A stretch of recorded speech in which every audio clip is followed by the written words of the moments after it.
Dad cheated while Mom was dying. Say a few words, son, he said at his wedding toast. I did, and burned his fairy tale to the ground. He called me a disgrace, so I raised my glass and told the truth. By the time I finished, his best man dropped his drink, and the bride screamed. The mess began at that moment. My father labeled me a shame for failing to toast his new bride during the wedding. I got up, held out my glass, and stated, "Here's to the woman who was sleeping with my dad while Mom was dying." His best man's champagne fell to the floor. His bride let out a shriek. The priest left after what transpired. Laughter, clinking glasses, and the hum of an expensive live band playing a gentle love tune filled the ballroom of the Fairmont Hotel in downtown Chicago. Everything about the scene was tastefully done: golden candlesticks, white floral centerpieces, and cleanly folded linen napkins next to plates that likely cost more than my rent. This wedding screamed money in every way. It was ostentatious, absurd, and, to be honest, offensive. My dish was practically untouched, and my whiskey glass was half empty when I sat at a round table close to the front. Stephanie, my sister, sat next to me, picking nervously at the navy blue dress cloth. Quietly, "You okay?" she inquired. I let out a breath through my nose. Peachy. The man of the hour, our father Richard Holloway, was standing close to the dance floor, grinning as if he hadn't set our family on fire, and her eyes shot to him. He wrapped his hand firmly around the waist of his new bride, Veronica, who had been his wife for a long time before my mother died. I gripped my glass more tightly. This isn't where I should be. I didn't plan on attending. I had thrown the thick, gorgeous, gold-embossed cardboard invitation straight into the garbage when it came. I made no hesitation at all. Then I got a call from Stephanie. "Alex, please," she had pleaded in a broken voice over the phone. "I know you hate him. I do too. But I can't do this alone." I squeezed the bridge of my nose and sighed. "You really want to sit through Dad marrying her?" "No," she said. "But if I have to suffer through it, I want you there with me." Suddenly, I found myself sitting in a rigid chair at an unnecessary wedding on a plane headed back to Chicago, watching my father play happily ever after with the woman who had contributed to the dissolution of my family. The worst thing? The visitors were enjoying it immensely. Richard was a man of respect to them. A well-known attorney. A loving father. A widower in mourning who had fallen in love once more. Bullshit. The truth was unknown to them. They were unaware that my father was surreptitiously moving with Veronica behind her back while my mother, Martha Holloway, was dying of ovarian cancer and was hardly able to raise her head off a pillow. And here we are now. Stephanie said next to me, "Are you drinking that or just staring at it?" My fingers were still wrapped around my whiskey glass when I blinked. Allowing the burn to settle in my throat, I took a slow drink. "Both," I said sourly. She gave a low chuckle, but her face was still strained. "I don't know how you're keeping it together right now." "Who says I am?" Throughout the night, I could sense my father's eyes straying in my direction. He didn't want me here, and I knew it. He was trying to paint the ideal picture, but I wasn't in it. However, Stephanie had persisted, and he had reluctantly invited me, presumably thinking I would say no. He ought to have been extremely fortunate. I was about to order another drink when my father did something that would end his life. His glass clicked. There was silence throughout the ballroom. With that endearing, well-practiced smile that he always wore in courtrooms and country clubs, Richard cleared his throat. "First off, I want to thank everyone for being here tonight," he said. "This is a special day, not just for me, but for Veronica. We are so blessed to have such incredible family and friends to celebrate this new chapter in our lives." There was polite applause. I tightened my jaw. Like the last chapter, my mother's life, the new one was a book he was eager to close. "Of course," he said, "I want to take a moment to acknowledge my children, Stephanie and Alex." My stomach turned over. They've been through a lot this past year, and I know how difficult transitions can be. But Stephanie, sweetheart, you've been such a strong, beautiful soul through it all. I couldn't be prouder of the woman you've become. Stephanie gritted her teeth and smiled. My father then turned to face me. "And Alex," he put forth. I gave him a blank stare in return. He went on, his voice calm and practiced. "I know we've had our differences, but family is family. And in the spirit of unity, I'd love for you to say a few words." My body froze. There was silence in the room. Stephanie seemed as shocked as I did when I looked at her. My dad gave me a hopeful smile. "Come on, son. Don't be a disgrace." The remarks were like a kick to the stomach. Suddenly, I lost my temper. I gently got up and picked up my glass. The room waited and watched me. I inhaled deeply and then, Here's to the woman who was sleeping with my dad while my mom was dying. The impact was immediate. The throng echoed with a piercing gasp. The sound of a fork hitting a plate was heard. Peter, my father's best man, dropped his champagne glass to the ground after fumbling with it. Veronica's flawless smile vanished as her face lost all of its color. Then the mayhem started. Veronica screamed, "What the, Alex?" Her voice pierced the quiet like a dagger. The room echoed with a whisper. Did he just say? Oh my God. Richard's face grew serious. Sit down. I remained motionless. No. Anger flashed in his eyes. You have no idea what you're talking about. Really? I asked with a sour laugh. Because I remember Mom crying herself to sleep when you'd work late. I remember the whispers. The hotel receipts? The perfume on your shirts that weren't hers? I remember everything. Veronica clenched her hands into fists. You're lying. Am I? I retorted. Because last time I checked, mistresses don't typically get wedding rings. Beside me, Stephanie choked back a sob. My father said, "Enough," in a loud voice. You will not ruin this night. I sneered. Ruin it? Dad, you ruined it, you ruined us. And you don't even care. The tense atmosphere in the room was oppressive. The priest then got to his feet, took off his glasses and let out a sigh. He whispered, "You know what, I'm done." The priest left the wedding after saying that. The murmurs became full-fledged discussions. Seething, Richard turned to face me. Get out. I carefully placed my glass on the table. Gladly. My father's ideal wedding was in ruins when I left the reception without turning around. My heart was racing in my ears as I left the ballroom. Decorative mirrors and pricey floral arrangements lined the dimly lit big hallway outside the reception, reflecting the face of a man who had finally spoken his truth. I had to breathe. I pushed open the massive doors to the outdoor terrace with trembling hands. The crisp, chilling Chicago night seemed like a slap across my warm skin. Leaning on the stone railing and holding on to the edge with my fingers until my knuckles became white, I inhaled deeply. In sharp contrast to the pandemonium I had left behind, everything seemed peaceful out here. I had burned my father's entire wedding to the ground after he declared me a shame. I let out a breath that was audible in the chilly night air. Was it expected of me to feel bad? Feeling relieved? Furious? I made my home somewhere in the middle. Alex. The sound of my sister's voice caused me to turn. Stephanie had come onto the patio after me, her shoes clicking on the stone. Her eyes were still hazy from tears, and her cheeks was heated. I said, "You okay?" in a hushed voice. She laughed unsteadily. With a loud exhale, she ran a hand through her dark curls and asked, "Am I okay?" I should be asking you that. I wiped a palm across my face and turned my head away. I don't know, Stephanie. I couldn't let him get away with it. Softly. You didn't, she said. Believe me, you didn't. I gave her a quick look. Was I out of line? She gave a snort. Out of line? Alex, you just nuked Dad's wedding. I think out of line is a bit of an understatement. I exhaled sharply. Yeah. She folded her arms across her chest and leaned against the railing next to me. She tilted her head and said, I mean, I probably wouldn't have done it that way, but I don't blame you. Not even a little. With the distant city lights flashing, silence descended between us. After some time, Stephanie whispered, Mom would have wanted this, wouldn't she? The lump in my throat was swallowed. Yeah, I muttered. I think she would have. She blinked quickly as she nodded.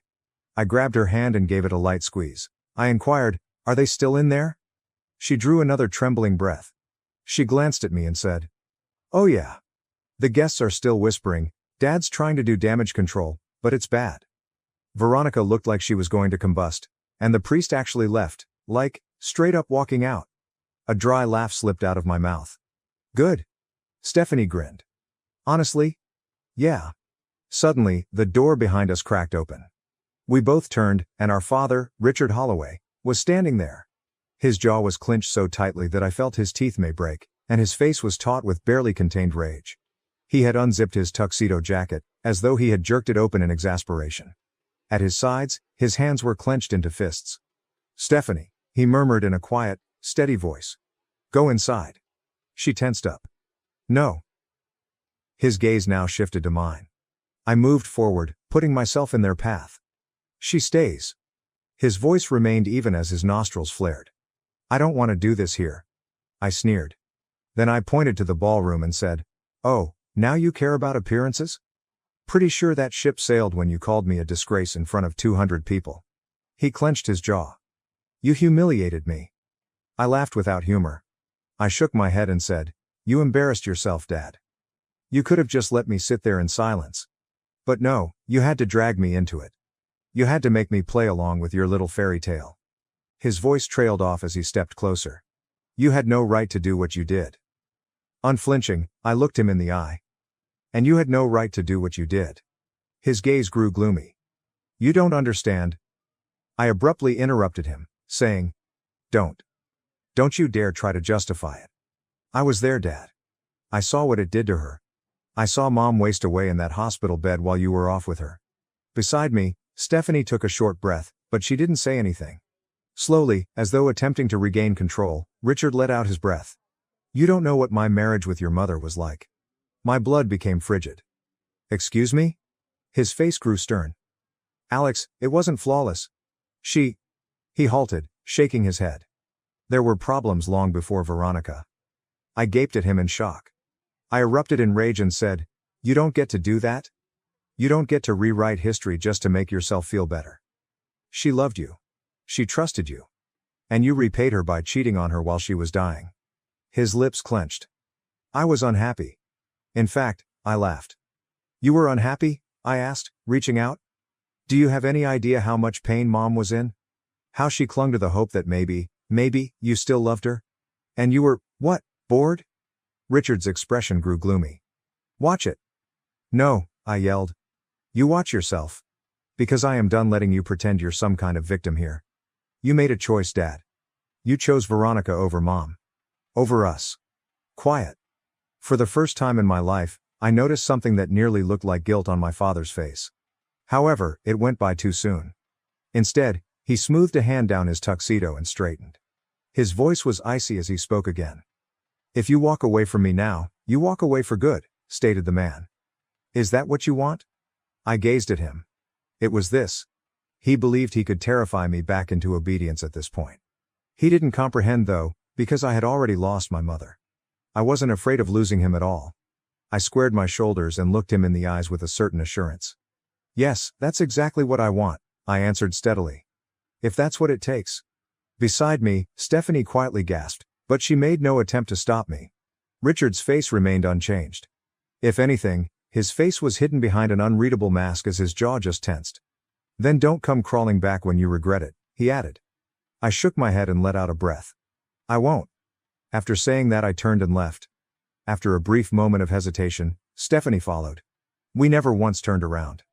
With everything bearing down on us, Stephanie and I moved away from our father, the chilly air stinging my skin.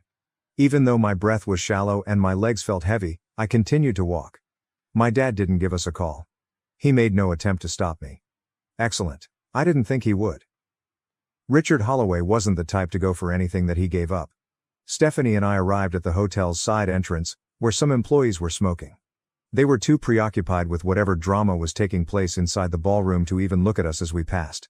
Stephanie wrapped her arms around herself and sniffed next to me. I said, "You okay?" in a softer tone. She shook her head and laughed dryly. "Am I okay, Alex? I don't even know what the hell just happened in there." She turned to face me and stopped walking. "Do you realize what you just did?" One hand swept through my hair. "Yeah, I do." She looked into my face. "And do you regret it?" I paused, for just a moment. The truthful answer was, no. Not even a little. Stephanie nodded, letting out a trembling breath. "Yeah," she said quietly. "Me neither." The noises of distant traffic filled the silence between us as we stood there.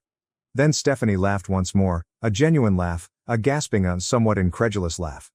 "Jesus Christ, Alex." The priest walked out. In spite of myself, I grinned. "Yeah, that was something." She continued to smile as she shook her head. Then her face became serious. "What do we do now?" I let out a breath and gazed up at the night sky over Chicago. "I don't know," I said. "But I know I'm not going back there." Stephanie looked toward the hotel entrance and bit her lip. The air was still filled with the sounds of music and muted voices. She said, "Should we just leave?" I looked at her. "Should we stay?" After giving it some thought, she nodded. "Fair point. The door behind us suddenly opened as we turned to go for the parking lot. Alex. We pivoted. Veronica was the one. As though she had nearly ran after us, her wedding dress, a gorgeous, form-fitting gown with intricate lace trimming, had hiked up at the bottom. Her face was contorted with anger, her makeup was flawless, and her blonde locks were now slightly frizzed. Stephanie groaned softly. Oh, for fuck's sake. With her heels clicking fiercely against the pavement, Veronica charged in our direction. She pushed a manicured finger into my chest as she stopped. Herzing. You ruined my wedding. I cocked my head. Did I? Or did you ruin your own life when you decided to screw a married man? Her eyes were blazing. You arrogant little... Careful, I said. Wouldn't want a guest to hear the blushing bride throwing a tantrum. She stomped her foot. Really? You think this is funny?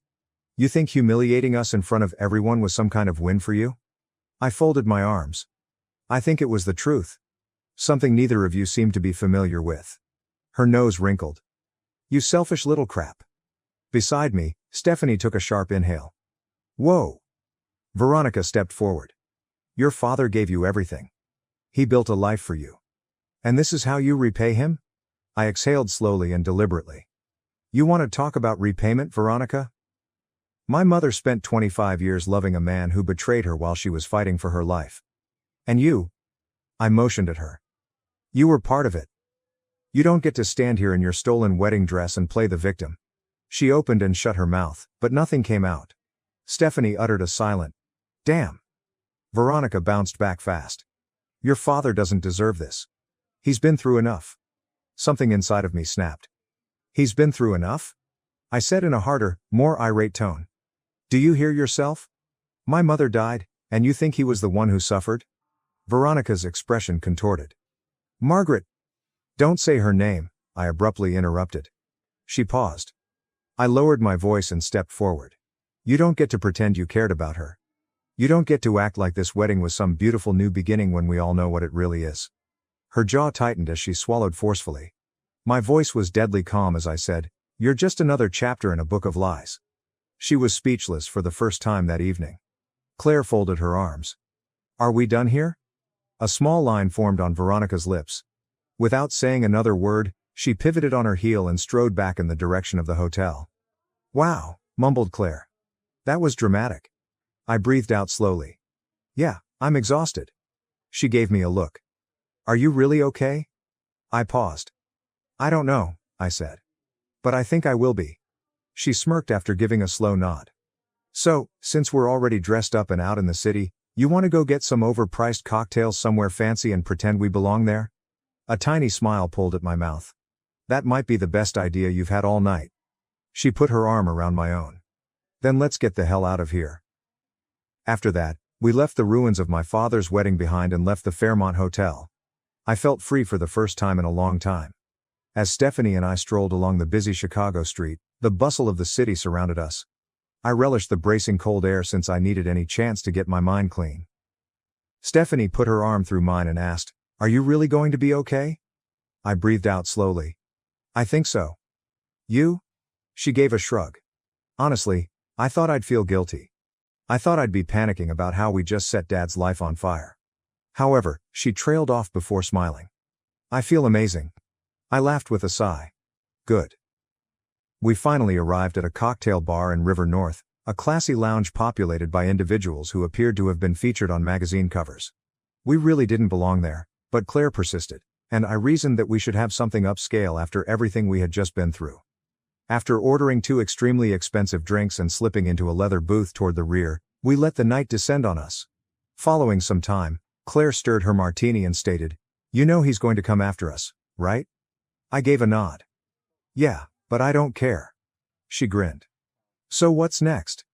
I sipped my whiskey slowly. We finish what we started. And we accomplished precisely that. My father's wedding went viral by the following morning. When Stephanie and I woke up, our phones were exploding with missed calls, texts, and social media notifications. The controversy had taken off like wildfire. My toast was apparently videotaped by many of the visitors. The internet did what it does well once someone placed it online. The video was widely shared. Groom's son exposes the affair. Wedding, Chicago lawyer's big day turns into a public meltdown. Brutal wedding toast calls out father's infidelity, and we are here for it. When Stephanie saw the headlines, she almost choked on her coffee. Holy crap, Alex, we broke the internet. I read through one of the video's comments. Justice for Margaret. Imagine being called out like this on your wedding day. Couldn't be me. Low-key, the priest walking out was the most iconic part. You love to see karma working in real time. I couldn't contain my laughter. At last, my father's true self was revealed to the world. As she continued to browse, Claire wondered, "Do you think Dad has seen it yet?" Just like clockwork, my phone rang. Holloway, Richard, I allowed it to ring. Claire's eyebrow went up. You're not going to answer? I sipped my coffee. Nope. Cold. She smiled. I like it. But I wasn't finished yet. My father's impeccable reputation began to deteriorate over the course of the next days. His legal practice, which took pride in its honesty, was not pleased with the controversy. Customers began to distance themselves from him because they didn't want to be connected to him. Then more rumors began to circulate. People started excavating. Veronica wasn't the only affair, it turns out. Others were present. Several. A few of them existed for years before Mom's illness. There was nothing Stephanie and I needed to do. The task was done for us by the internet. My father resigned from his firm a week later. Veronica removed all of her social media accounts a week later. The icing on the cake was when Veronica abandoned him. The outrage and humiliation were too much for her to bear. She was committed to a life of luxury, wealth, and prestige. She didn't agree to be the woman in that wedding incident that went viral. Thus, she packed her bags and left his life just 2 months after their terrible wedding. Poetic fairness. Claire and I went to Mom's cemetery one afternoon. There, it was quiet. Keep quiet. The rows of headstones were bathed in a golden glow as the sun began to set. I brushed away some fallen leaves and set a bouquet of fresh lilies next to her headstone. Hey, Mom, I whispered. You won't believe what we did? Claire, who was kneeling next to me, laughed quietly. You would have loved it? As I gazed at her name etched in stone, I exhaled. I felt like I could breathe for the first time in a long time. As if we had at last provided her with the justice she was never able to receive while she was alive. I have no regrets at all. Richard Holloway made one attempt. A voicemail, half-hearted and pitiful. Alex, I know things got out of hand, but you're still my son, we should talk. I didn't listen to the others before deleting it. I moved on with Stephanie. What about my dad? He was living alone in a condo downtown when I last heard from him. His reputation has been destroyed. His career is deteriorating, and to be honest, I couldn't have imagined a more pleasurable form of retaliation. I was free for the first time in my life. And it was sufficient.